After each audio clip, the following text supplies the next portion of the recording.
Ndugu zangu katika imani, awali ya yote ninakuhusieni kadhalika ninaihusia nafsi yangu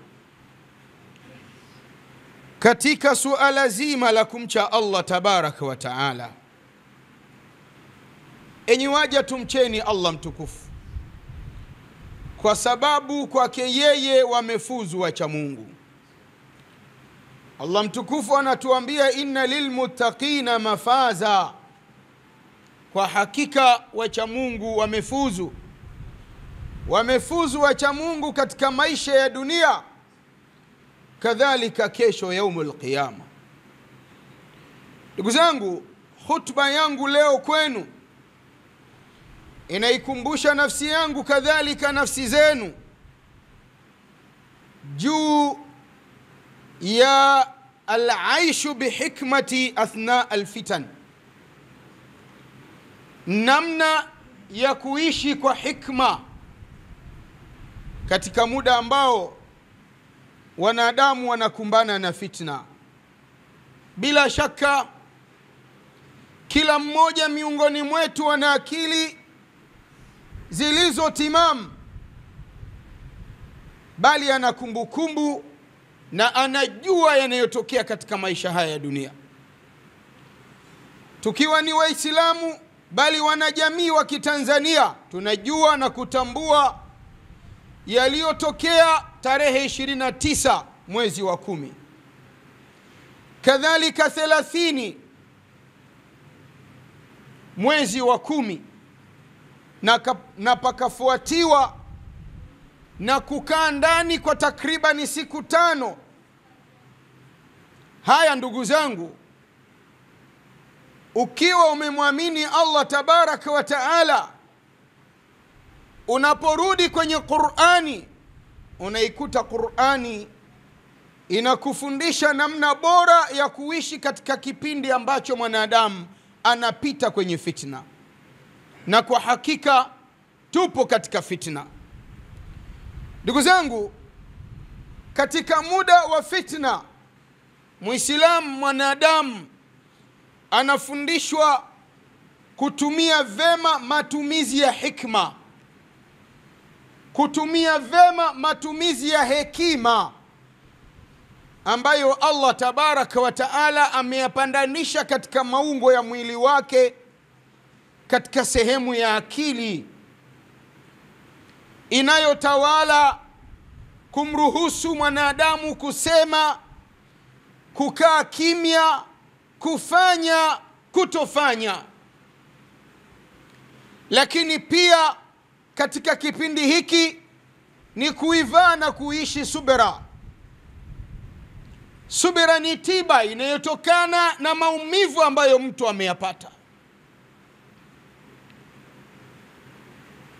Nambari 3 ni attiba'u hadiyu nabii Muhammadin sallallahu alaihi wa alihi wasallam, ni kufuata mwenendo, uongofu wa mtume Muhammad, rehma za Allah ziwe juu yake na watu wake na amani. Ndugu zangu, yeyote aliyemwamini Allah tabaraka wa taala anapopita katika nyakati za fitna, Allah akimruzuku hekima, subira, uvumilivu, kufuata uongofu wa mtume Muhammadin sallallahu alaihi wa alihi wasallama, anamkuta mtume sallallahu alaihi wa alihi wasallama anaielekeza jamii ya Waislamu, jamii ya wanadamu, kuhakikisha katika nyakati za fitna wanashikamana na dini na kuzidisha ibada. Atamassuku bidini wal ibada, kuzidi shikamana na mafunzo ya dini na kumwabudu Allah tabaraka wa taala. Lakini pia kukithirisha dua, kumuomba Allah tabaraka wa taala akuondoshe katika namna iliyo salama na nyakati za fitna ulizo nazo. Imethibiti ndani ya sahihi Muslim katika riwaya iliyopokewa kutoka kwa mtume Muhammadin sallallahu alaihi wa alihi wasallama na sahaba mtukufu Zaid ibn Thabit, Mtume Muhammadin sallallahu alaihi wa alihi wasallam anasema, ta'awadhu billahi min alfitan ma dhahara minha wa ma batan. Jilindeni, tafuteni ulinzi kwa Allah tabaraka wa taala kutokana na fitna iliyoenea baina yenu. Fitna hii ni ile inayoonekana na iliyofichikana. Jilindeni kwa Allah tabaraka wa taala. Allah ni mlinzi wa kweli na mwenye kunusuru waja wake kwa ukweli. Rudi mwanadamu uliyemwamini Allah tabaraka wa taala, pamoja na kukithirisha ibada, pamoja na kushikamana na dini, lakini zidisha kumuomba Allah tabaraka wa taala kunasue. Kunasuliwa kuliko kwema na mazingira ya fitna ambayo unaishi nayo, hususan katika nyakati tunazozipitia ndani ya nchi yetu ya Tanzania. Ndugu zangu katika imani, pamoja na hilo, ni mwanadamu Muislamu kujirejesha kwa Allah mtukufu kwa kumpwekesha Allah kiukweli na kutambua na kuelewa hakuna kinachokuwepo katika hii dunia sawa sawa kitokane na haki au na dhulma, bali kimewezeshwa, kimekubaliwa, kimeidhinishwa na Allah tabaraka wa taala, na yote Allah mtukufu anayafanya kwa lengo la kutahini waja wake, kwa lengo la kujaribu waja wake. Allah mtukufu katika Qur'ani anatuambia katika surati Taghabun aya 11, ma asaba min musibatin illa biidhnillah. Hakuna yanayokupateni katika masaibu ya kidunia, katika mazito ya kidunia, katika misiba ya kidunia, katika tabu za kidunia, katika mateso ya kidunia, ile yanakupateni kwa idhni ya Allah mtukufu. Allah anajaribu sawa sawa yamekupateni kwa haki, pengine ni chumo la mikono yenu, sawa sawa yamekupateni kwa dhulma, kwa watu kukudhulumuni. Allah tabaraka wa taala anajaribu, anawajaribu wale ambao yamewapata masaibu kwa chumo la mikono yao, anawajaribu waliopata masaib kwa sababu ya kudhulumiwa. Akasema Allah tabaraka wa taala, waman yu'min billahi yahdi qalba. Lakini muda wote mwanadamu aliyemwamini Allah mtukufu anapopatwa na masaibu na mazito na mateso na mashaka, akamwamini Allah tabaraka wa taala, Allah huongoa moyo wake, huongoza moyo wake katika kupatia na wala asiupeleke katika kupotea. Wallahu bikulli shay'in alim. Na Allah juu ya kila kinachotukia katika uso huu wa ardhi, kila kinachofanyika katika mgongo wa ardhi, Allah ni mjuzi nacho. Hakuna kinachofichikana kwake, hakuna kisichotambuliwa kwake. Ndugu zangu katika imani, Uislamu unatufundisha wakati tunapopatwa, tunapofikwa na nyakati za fitina, atahalli bisabri walhudui, kujipamba na subira, uvumilivu, lakini sambamba na hilo utulivu. Kuwa mtulivu, subiri kwa Allah tabaraka wa taala, lakini zuia mdomo wako usiropoke. Zuia viungo vya mwili wako visichukue maamuzi ambayo tena baadaye yatakugharimu. Mrejelee Allah mtukufu, mrudie Allah tabaraka wa taala. Allah tabaraka wa taala anawalipa wenye subira ujira usio na hesabu. Innama yuwaffa sabiruna ajrahum bighairi hisabin. Hakika ya Allah mtukufu anawalipa wale ambao wameumizwa, wale ambao wameumia, wale ambao wameporwa, wale ambao wamedhulumiwa, wakasubiri wasiharibu, anawalipa ujira usio na hesabu. Qur'ani haisemi uongo, lakini nani anayeamini haya? Ni nani anayeishi haya? Ni yule aliyemwamini Allah tabaraka wa taala, ni yule mwenye yakini na kuwa iko siku ya mwisho atalipwa kwa anayoyatenda katika hii dunia. Khairan fa khairan wa sharran fa sharra, alitenda kheri atalipwa kheri, na alitenda shari atalipwa shari. Ni juu yetu kuhakikisha tunajipamba na subira katika nyakati tulizo nazo. Tumeondokewa na ndugu zetu vipenzi, kuna watu zimeporwa mali zao, kuna watu wamedhuriwa. Subiri, lakini kuwa na utulivu. Utulivu katika kusema, usiropoke. Utulivu katika kutenda, usichukue maamuzi mengine ambayo hayana faida na wewe. Lakini sanjali na utulivu, adamil injirari wara ashaiati, epuka kuishi na mambo yanayovumishwa ambayo huna uhakika nayo, hauna yakini nayo. Mambo hayo yakasababisha migogoro na yakaleta machafuko baina ya watu. Epuka maneno ya uongo ambayo huna uthibitisho nayo. Usisikie habari usiyoijua, usiyokuwa na uthibitisho nayo, ukaieneza kwa watu kwa namna ya aina yeyote, ukasema au ukaandika. Allah tabaraka wa taala anawaambia Waislamu 6 suratul Hujurat, ya ayuha alladhina amanu in ja'akum fasiqun binaba'in fatabayyanu, enyi ambao mmeamini, enyi mliomwamini Allah tabaraka wa taala, akikuijieni fasiki na habari, msisadikishe, msiamini, msikubali. Fatabayyanu, kwanza itafutieni ubainifu, kwanza itafutieni ubainifu. Antusibu qauman bijahala, mtajiangamiza watu kwa ujinga.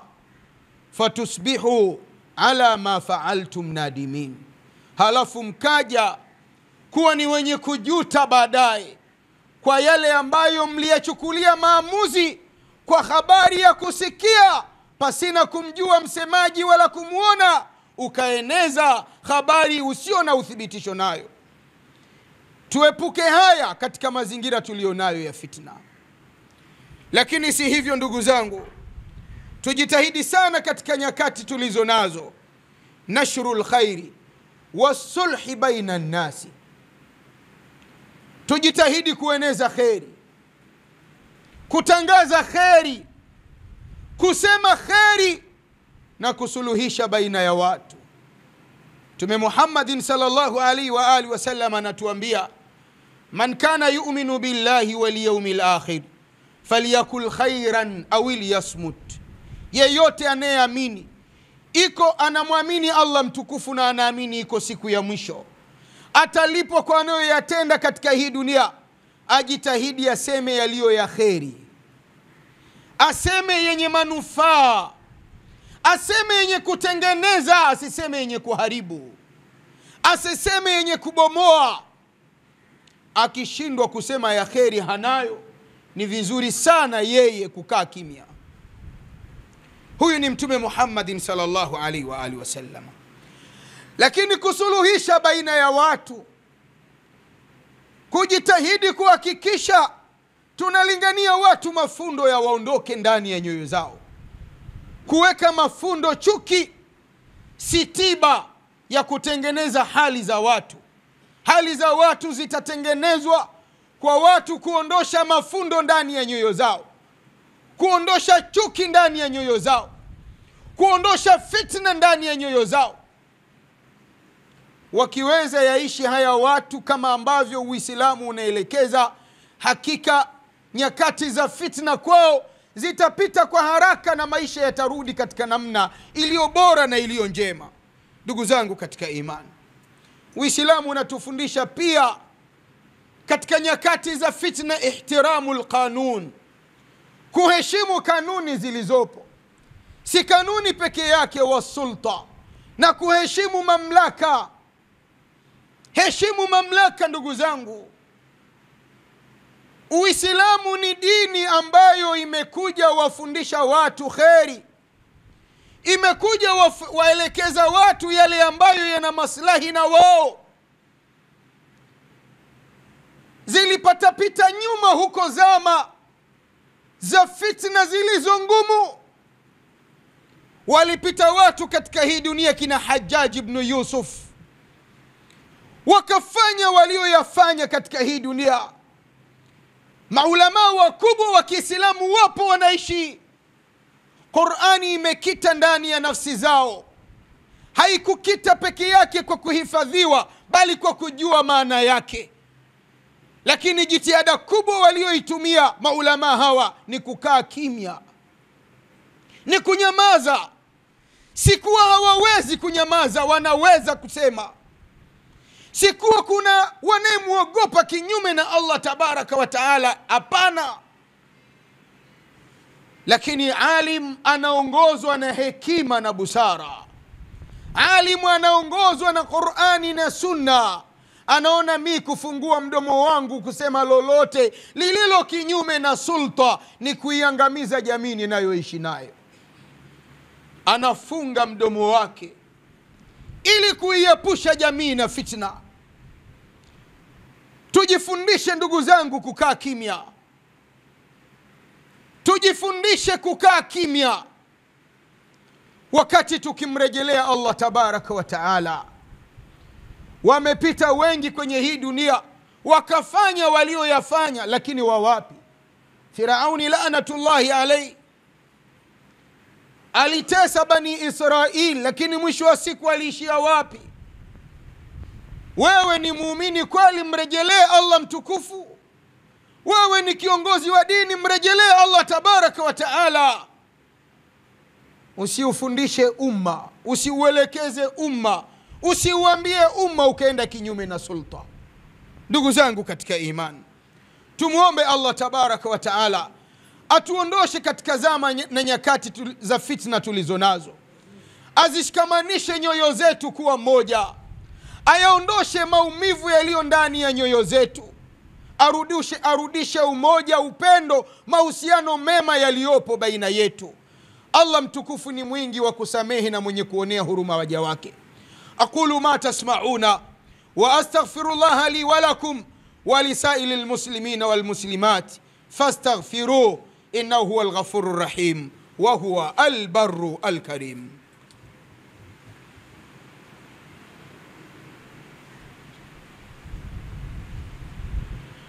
Alhamdulillahi rabbil alamin wa bihi nasta'inu ala umuri dunya wad din, wassalatu wassalam ala ashrafil anbiya'i wa imamil mursalin Muhammadin sallallahu alayhi wa alihi wa sallam, wa ba'd. Ahibbatun fillah, usikum wa nafsi bitaqwa Allahi subhanahu wa ta'ala wa ta'atihi bimarratin thaniya. Ndugu zangu katika imani, kwa mara ya pili naihusia nafsi yangu kadhalika nafsi zenu kumwogopa Allah mtukufu. Enyi waja wa Allah mtukufu, tumrejeeni Allah, tumuogopeni Allah kiuhalisi, kiukweli, kwa kutenda yaliyo mazuri na kujiweka mbali na yote yaliyo mabaya. Hotuba yetu ndugu zangu inatukumbusha namna ya kuishi kwa hikma katika zama za fitna, katika zama za machafuko. Ndugu zangu, tumeona namna gani Uislamu unavyotuelekeza sisi kuishi kwa hikma. Ni kuhakikisha tumia vema akili zetu katika maamuzi ya kusema kwetu na kutenda kwetu. Hekima iwe ndiyo kiongozi wetu, subira iwe ndiyo vazi letu la kila siku, la muda wote. Lakini uongofu wa Mtume Muhammadin sallallahu alaihi wa alihi wasallama ndio uwe taa yetu ya kutembelea, ya kutumulikia tunapokanyaga wakati tunatembea katika zama hizi. Tunakumbushwa kuhakikisha tunashikamana na dini katika nyakati tulizo nazo, tukikithirisha kumwabudu Allah tabaraka wa taala, bali kumtaka msamaha Allah na kumuomba Allah mtukufu atupitishe katika mazingira ya fitna tulionayo katika namna iliyo njema na bora. Na ndivyo alivyotufundisha mtume wetu Muhammadin sallallahu alaihi wa alihi wasallam. Lakini pia kuhakikisha tunajitahidi kuishi kwa kusubiri kutokana na maumivu yaliyopatikana, lakini pia tukiongozwa na namna njema ya hekima na busara, lakini pia kujipamba na subira katika nyakati zote, maeneo yote, muda wote, na kuepuka kutamka maneno yanayoweza zidisha kuwasha moto wa uchochezi, moto wa migogoro, badala ya kuzima moto huu na maisha ya Watanzania kurudi katika namna iliyo bora. Ndugu zangu katika imani, tukio la tarehe 29 mwezi wa 10, kadhalika 30 mwezi wa 10, na amri ya kukaa ndani kwa takribani masiku 5, ni tukio ambalo haliwezi pita vivi hivi likawa halina mazingatio kwa watu wenye akili. Ni tukio ambalo haliwezi pita vivi hivi pasina kuleta ibra kwa waliomwamini Allah tabaraka wa taala. Kila mmoja ana haki ya kuvuna mazingatio kupitia tukio hili kwa namna lilivyotupita. Lakini miongoni mwa mambo yanayoweza kuelekeza mazingatio kwa wanadamu wanaoishi katika hii dunia ni makundi kadhaa wa kadhaa ya kijamii. Nambari 1 ni kwetu sisi sote raia wa Tanzania, wazaliwa wa Tanzania, wanaoishi Tanzania kwa kufanya kazi kwa sababu zozote zile za kuwepo Tanzania. Al-amnu wal-amani, amani na utulivu. Amani na utulivu ni kitu muhimu mno katika maisha ya mwanadamu. Mazingatio makubwa yanayoweza patikana kwetu sisi wanajamii, wazaliwa, wakazi wa Tanzania, amani na utulivu ni kitu muhimu sana katika maisha ya wanadamu. Palisemwa sana huko nyuma, kabla ya haya. Hawakusema watu kwa akili zao, walisema kwa kunukuu Qur'ani na Sunna ya Mtume Muhammadin sallallahu alaihi wa alihi wasallam. Wengine wakaonekana ni machawa. Hakuna aliyehongwa ndugu zangu. Yeyote ambaye Allah mtukufu amempa amana ya elimu, Uislamu unamlazimisha itumie amana hiyo kuulingania, kuhadharisha, kuukumbusha umma, na kuwa mtu ataulizwa kwa amana hiyo yaumul qiyama kama hakuitumia vile ambavyo inastahiki. Kullukum ra'in wa kullukum mas'ulun an ra'iyati, nyote ni wachunga na mtaulizwa kwa namna gani mlivyovichunga vile vinavyokuhusuni. Miongoni mwa nukuu zilizonukuliwa nyuma ni maneno ya Mtume Muhammadin sallallahu alaihi wa alihi wasallama yaliyothibiti ndani ya Sunanu Tirmidhi.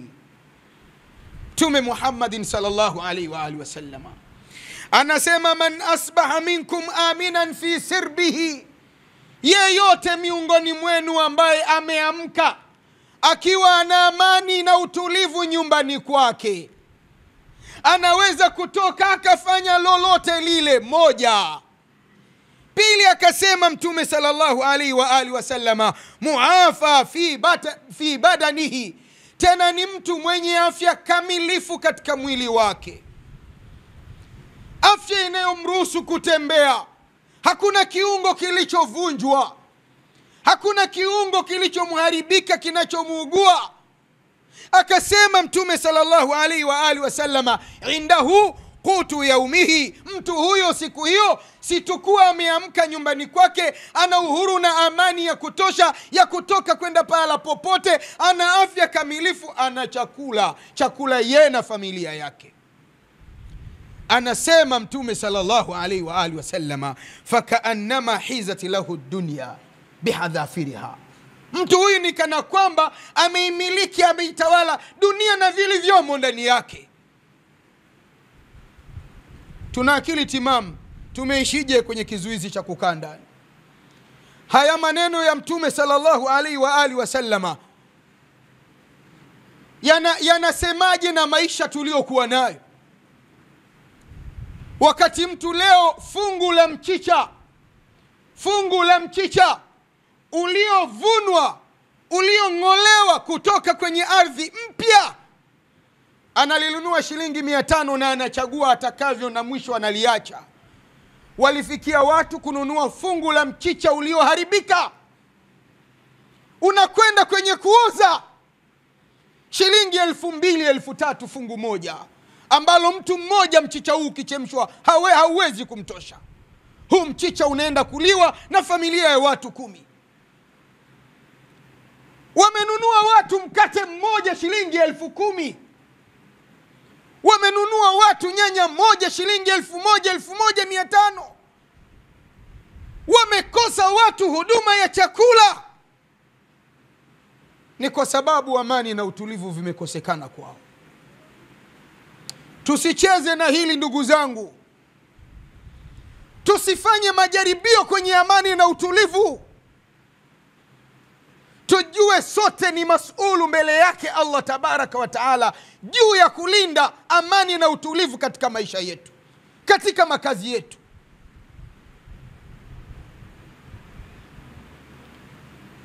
Amani na utulivu ndio inambakishia mtu biashara yake, inambakishia mtu mali yake. Imeondoka amani na utulivu, kuna watu wiki 2 zilizopita walikuwa ni matajiri wanaomiliki mitaji, pesa za milioni 200, 300, bilioni 1, leo zote zimeteketea, hazipo. Na wengine wamekopa benki, kakopa benki, mtu kanunua magari 2 3 yamepigwa moto pa.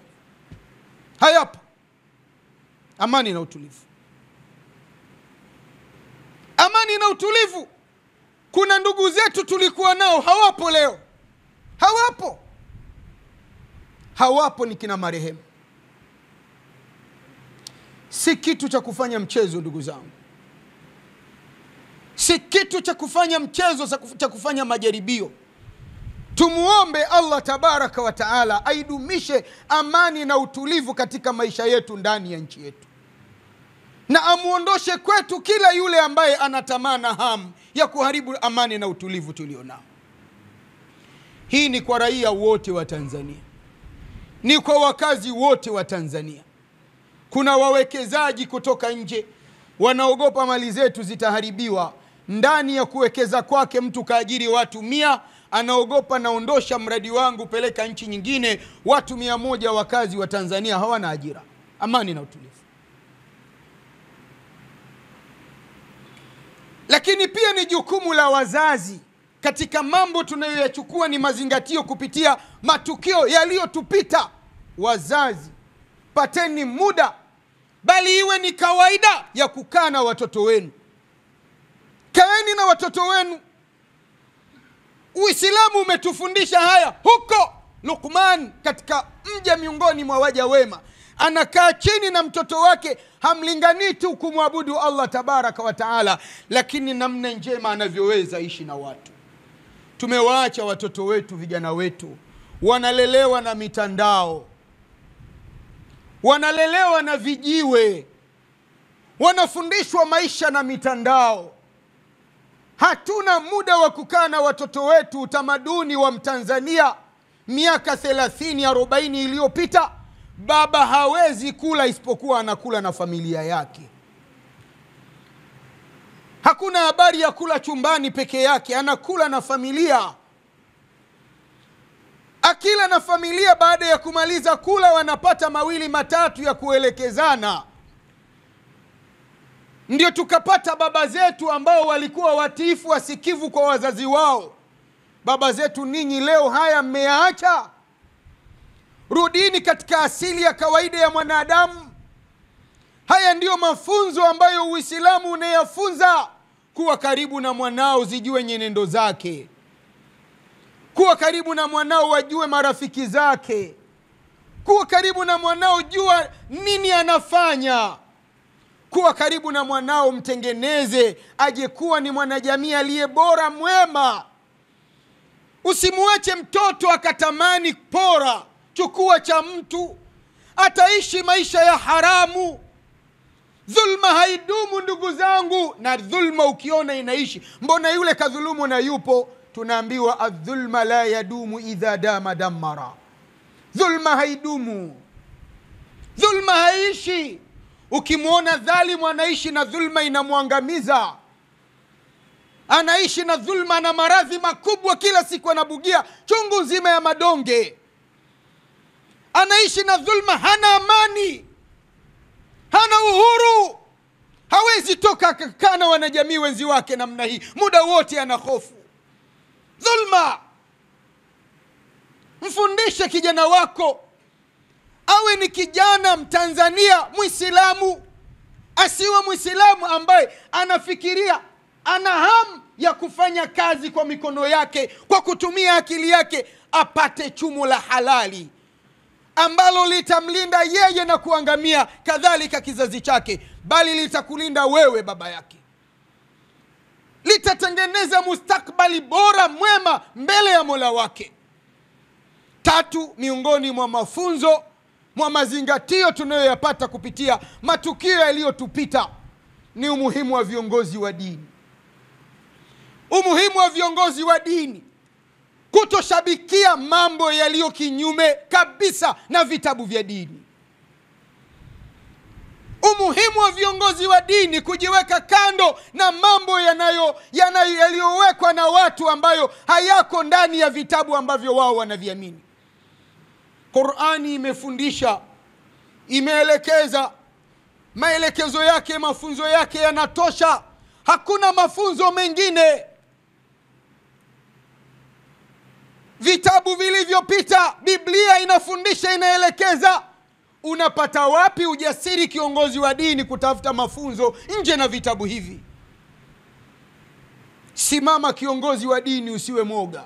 Waambie wanadamu wanaoishi katika hii dunia yale ambayo unaamini yako ndani ya kitabu unachokiamini. Bila kuhofia utaonekana chawa, utaonekana nani. Simama, sema. Hakuna dini ndugu zangu, ukisoma Qur'ani, ukasoma vitabu vyote vilivyopita, Taurati, Zaburi, Injili, hakuna kitabu kinachofundisha chuki baina ya watu. Hakuna kitabu kinachofundisha ubaguzi baina ya watu, bali vitabu vyote vinafundisha umoja, kuoneana huruma. Vitabu vyote vinafundisha upendo. Viongozi wa dini waishi katika jukumu lao, waishi katika maono walioyakubali na kuyachagua ya kuishi dini. Ya Rabbi, tunusuru na tuepushe na mambo ya kisiasa na mambo ya demokrasia.